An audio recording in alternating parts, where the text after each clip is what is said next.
থেকে নতুন জীবনের প্রথম ধাপ। কাল থেকে আরো কত কি। গুরুজি, কাল থেকে আপনার কাছে গান শেখা। কে জানে আমার মতন ভাগ্য কতজনের হয়। গুরুজির কাছে এভাবে তালিম নেওয়ার স্বপ্ন কতজনের পূরণ হয় জানি না।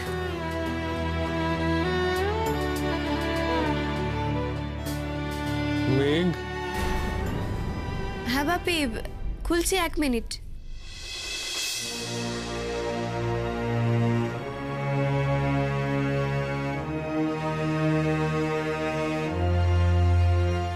এসো। শোবার ব্যবস্থা করছিলি? না না, জেগেই আছে। বসো তুমি। না ঠিক আছে। মুখটা এরকম লাগছে, কি হয়েছে বলো? না না, কিছু হয়নি।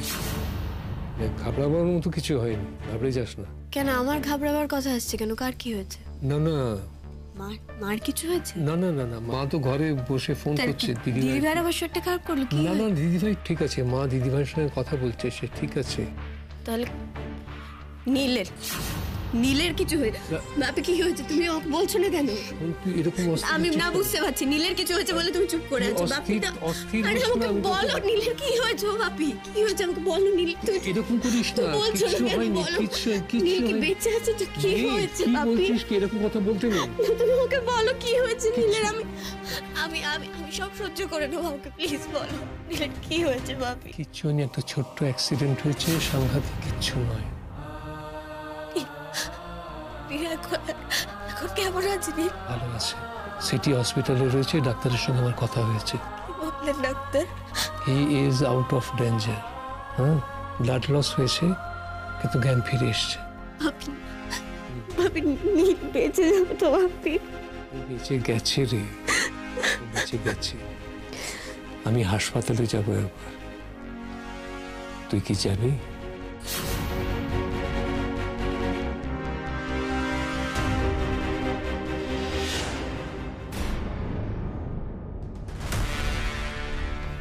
জেঠিমণি, জেঠিমণি, থ্যাংক গড তোমরা এসে গেছো। আমার খুব ভয় করছে গো। কোন ডক্টরের আন্ডারে রয়েছে? ডক্টর মৌলিক, শিবাজি মৌলিক। ও গুড। ক্যাবিনটা কোন দিকে? Second floor, 215। আচ্ছা ডক্টর কি বলছেন? ওই তো ডক্টর মৌলিক। ও স্যার, ম্যাম, না না না, আপনারা কোনো চিন্তা করবেন না। Injury is not that serious. হ্যাঁ, কপালটা একটু বেশি কেটে গেছে, 7টা স্টিচ পড়েছে, but all other reports are absolutely okay. Internal injury? না না, ভেতরে কোনো ইনজুরি নেই। মানে একেবারে সাংঘাতিকভাবে বেঁচে গেছেন, মিরাকুলাসলি বেঁচে গেছেন প্রফেসর গাঙ্গুলি। ওকে, তার মানে আপনি বলছেন যে ওই 7টা স্টিচ ছাড়া, ওই দ্যাট রিলেটেড যে ব্লাড লস, সেটা ছাড়া আর তেমন কিছু? না না, সেরকম কিছু ক্ষতি হয়নি। ওকে, তাহলে ওকে আমরা আজকে বাড়ি নিয়ে যেতে পারি ডক্টর মৌলিক? Well, I don't find any problem. কাল সকাল 10:30টায় রিলিজ করে দেওয়া যেতে পারে। ওকে, আসলে রাত্রিটা এখানে ফেলে রাখতে চাইছিলাম না। কাইন্ডলি আপনিও রিলিজের ব্যবস্থাটা করে দিন প্লিজ। কিন্তু ম্যাডাম, রিলিজের ফর্মালিটিসগুলো তো সকালের আগে। I am sure you can work that out. আমরা ওকে একটু ভেতরে দেখতে যাচ্ছি। By that time you please get all the formalities done please, that's a request. কোন ক্যাবিন? 215। Okay, thanks. তোমরা সবাই মিলে এখন ওপরে যাওয়ার দরকার নেই, ওরা আসুক তারপরে তোমরা যেও। ডক্টর মৌলিক স্যার, কাল সকালের আগে রিলিজ করাটা বোধহয় ঠিক হবে না। After all, for the patient একটা ট্রমা তো আছে। ওয়েল, আপনারা তো আমার থেকে বেশি বুঝবেন। আমরা সেটা টেক কেয়ার করব। আপনি শুধু বলুন ওই রিলিজ করার ব্যাপারে আমার কোনো হেল্প আপনাদের লাগবে কিনা, মানে ওই বন্ড টন্ড কিছু। স্যার, আপনাদের কাছ থেকে বন্ড নেব। লেট মি চেক কত তাড়াতাড়ি রিলিজ করতে পারি। থ্যাঙ্কস।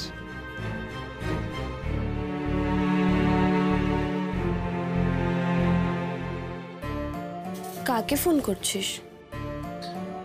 রূপকে ফোনে পাচ্ছি না। ওর তো এখানে আসা উচিত, তাই না? বাপি,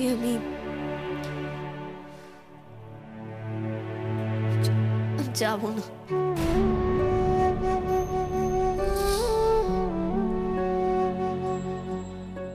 ভেবে বলছিস?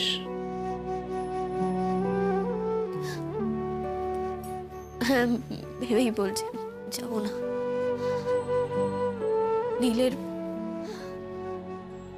বাড়ির লোকজন, কাছের মানুষ সবাই আছে ওখানে, আমি আর যাবো না। ভালোই আছে হয়তো নীল। শোন, কে আছে কে নেই সেটা বড় কথা নয়। তোর যদি যেতে ইচ্ছে করে তুই 100 বার যা। আমার যাওয়াটা ওখানে ডিস্টার্বিং হবে বাপি। আমি যেতে চাই না সেই জন্য। কেন বলো তো? কারণ আমি গেলে ওখানে সবাই নীলের শরীরের খেয়াল রাখার থেকে আমাকে অপমান করাটা বেশি ইম্পর্টেন্ট মনে করবে। বা ধরুন নীলও আনপ্লেজেন্ট কিছু করতে পারে বা আমিও করতে পারি। আমি ধরো কাউকে কিছু বলে দিলাম, তখন থাক ভাবি, তার থেকে আমি যাবো না। নীল কিন্তু তোকে এক্সপেক্ট করবে। আমরা দুজনেই তো কখনো কারোর এক্সপেকটেশন মিট করলাম না। এটাও না নাই করলাম। মনের দিক থেকে নীল কিন্তু দুর্বল থাকবে মেঘ। আমি গেলে দুর্বলতায় আবার এক্সাইটেড হবে। আমি চাইছি না সেটা। হয়তো নিজেকেই নিজে ছোট করে কিছু একটা বলে ফেলল। আবার আবার সেই তিক্ততাই বাড়বে ভাবি। আমার তার থেকে দূরে থাকাই ভালো। বেশ, আমি একবার যাচ্ছি, যাওয়াটা উচিত। ভাবি তুমি ওখানে গিয়ে আমার একটু ফোন করো, বুঝলে? ইচ্ছে করলে চল না। কেউ যদি অপমান করে, না হয় না গো ভাবি, আমি ওখানে গেলে আর কার কি হেল্প হবে? আমি আবার ওই নিজেকে কথা দিয়েছিলাম না যে আর দুর্বল হয়ে পড়বো না। তো একটু দুর্বল হয়ে যাচ্ছিলাম। সেটাই তো স্বাভাবিক মা, সেটাই তো স্বাভাবিক।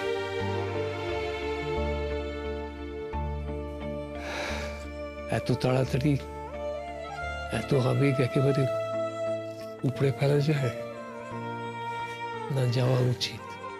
এই যে তোর কষ্ট হচ্ছে, খারাপ লাগছে, বুকের মধ্যিখানটা তোলপাড় করছে, মানুষের তো এমনটাই হয় না?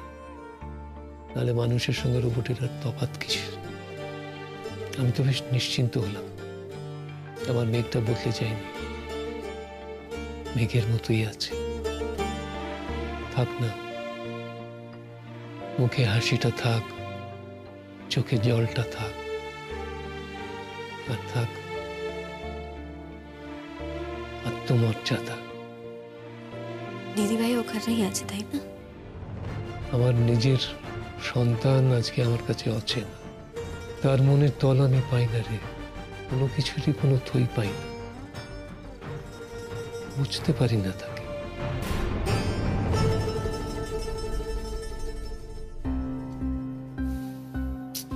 কি এত দেরি হচ্ছে বলো তো?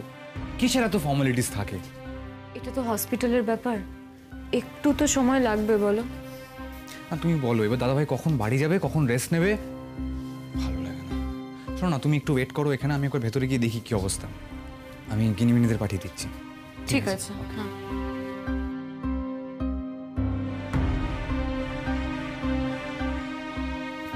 আমি এবার কি করব? আজ রাতটা কি আমি নীলের বাড়িতেই থেকে যাব? সেটাই তো অবভিয়াস। আজ রাতে আমাকে কেউ একা একা বাড়ি যেতে বলবে না মনে হয়। শুধু ভাবি না এসে গেলেই হলো। তুমি খবরটা কখন পেলে?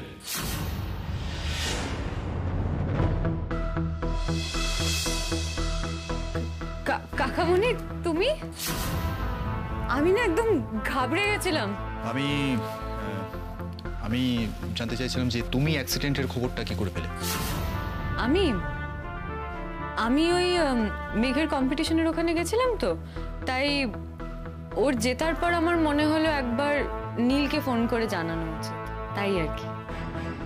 তোমার মনে হলো যে তুমি নীলকে একবার ফোন করে জানো? হ্যাঁ, মানে আসলে কি বলতো কাকুমণি, আমি না আগু পিছু কিছু ভাবিনি, ওই স্পন্টেনিয়াসলি মাথায় যেটা এলো, মানে the first thing that came to my mind, আমি সেটাই করেছিলাম। আচ্ছা ময়ূরী, নীল কাল অডিটোরিয়ামে ছিল না? মানে মেঘের গান শুনতে যায়নি? কই না তো। তুমি কি পুরো এতটা শিওর হচ্ছ? এমনও তো হতে পারে যে নীল হয়তো অন্য কোথাও বসেছিল, তোমার সঙ্গে হয়তো দেখা হয়নি। সেটা কি করে হবে কাকুমণি? আমি যখন নীলকে ফোন করলাম ওই ফাংশন শেষ হওয়ার পর, তখন তোর অ্যাক্সিডেন্টটা অলরেডি হয়ে গিয়েছিল, সেটাও আবার বেশ খানিকটা দূরে। তুমি তক্ষুনি আমাদের জানাওনি কেন ব্যাপারটা?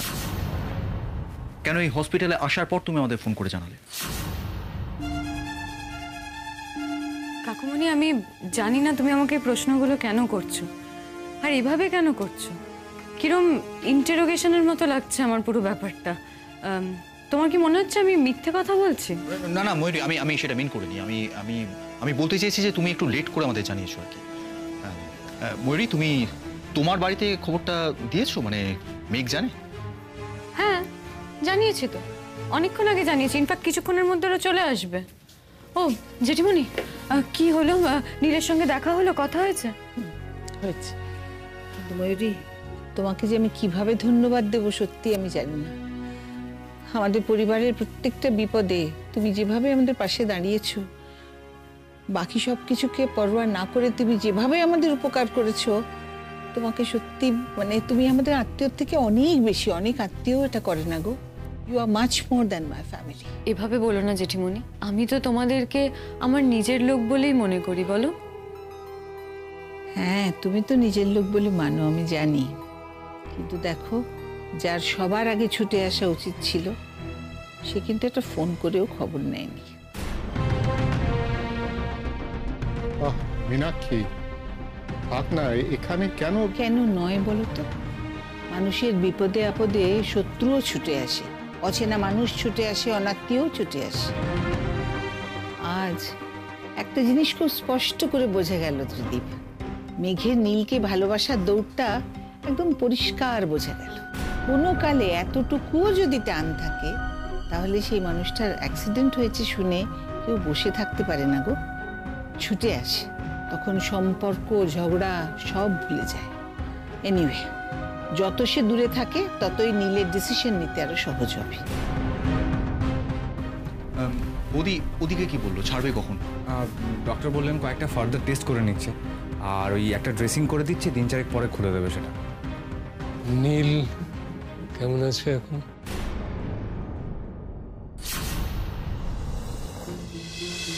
ভালো। খুব তাড়াতাড়ি খবর নিলেন।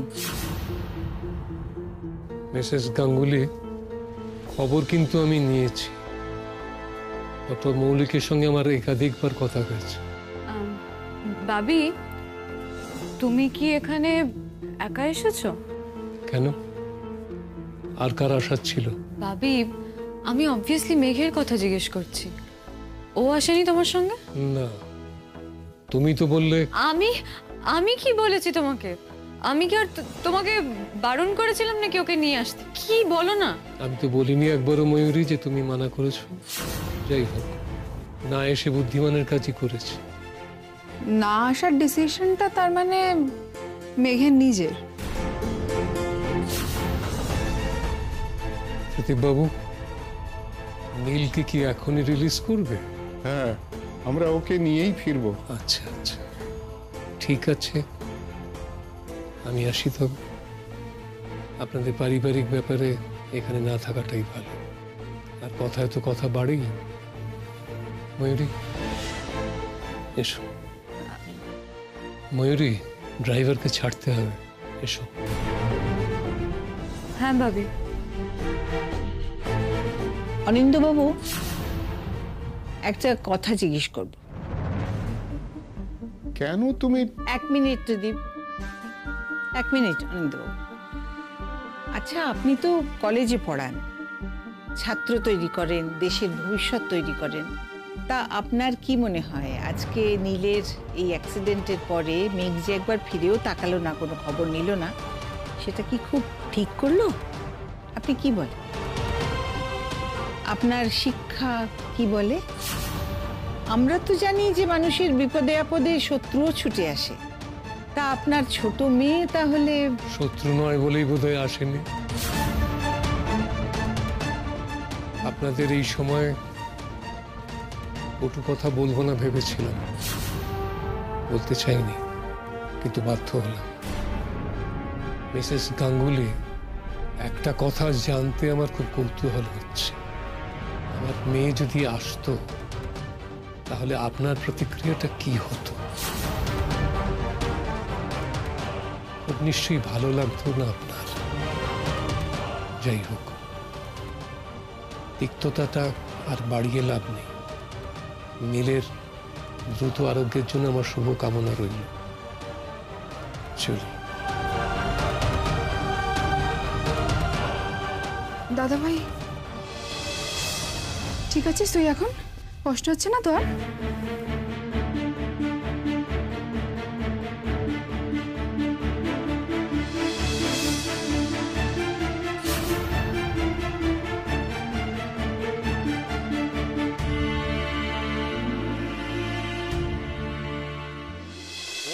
ড্যাড, কে বলেছিল তোমাকে বলতে?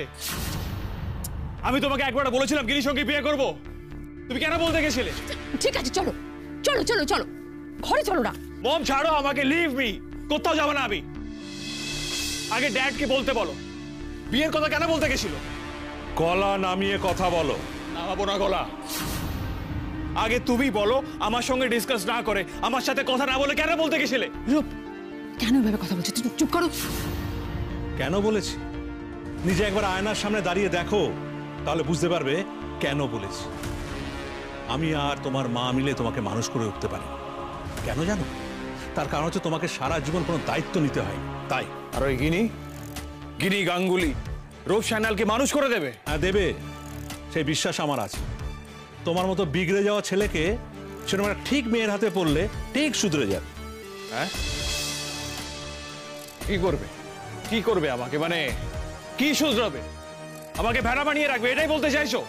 ভেড়া তুমি এখন হয়ে আছো, ভেড়া হয়ে আছো, ছাগল হয়ে আছো। ড্যাড প্লিজ প্লিজ, আমার তোমার এই জ্ঞানের গপ্প। আমি নাকি ছাগল, আমি নাকি ভেড়া? তুমি তার থেকে অধম। রূপ, কি হচ্ছে কি? সুকান্ত, কেন এসব কথাগুলো বলছো? রূপ, চলো কালকে কথা হবে এসব ব্যাপারে। এসো এসো। বম ছাড়ো। ড্যাড, তুমি ওদের ফোন করে কালকে বলে দেবে তুমি যা বলেছো বলে ফেলেছো। তোমার ছেলের এখন বিয়ে করার কোনো প্ল্যান নেই, দ্যাটস অল। সেটা যদি বলতেই হয় তাহলে আমারও একটা কথা বলার আছে। বিয়েটা যদি তুমি না করো তাহলে এই মাস থেকে তোমার হাত খরচা টাকা বন্ধ। শুধু তাই নয়, তোমার যে কটা ক্রেডিট কার্ড আছে সব কটা ফ্রিজ করে দেবো। আমার 30 বছরের ছেলেকে বসিয়ে খাওয়াতে আমি পারবো। তোমার অ্যাকাউন্টে 50,000 টাকা দেবো। সেই টাকা দিয়ে তুমি বিজনেস করো, যে কোনো কাজ শুরু করো, নিজে ইনকাম করো, নিজের টাকায় নিজে খাও। ব্যাস, আমি দেখি তোমার এলএম কত। ওকে ওকে, ফাইন ফাইন।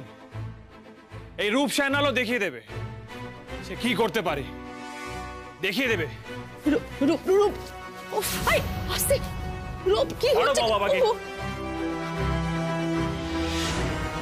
সুকান্ত, তুমি কিন্তু ভীষণ বাড়াবাড়ি শুরু করেছো। কেন করছো এরকম বলো তো? শালিনী, তুমি পুরো ব্যাপারটাতে আমার বাড়াবাড়ি দেখতে পেলে? অফকোর্স তুমি বাড়াবাড়ি করছো। আচ্ছা, আমাকে একটা কথা বলো তো, তুমি রূপকে কখনো জিজ্ঞাসা করেছো যে ও এখন বিয়ে করতে চায় কি না?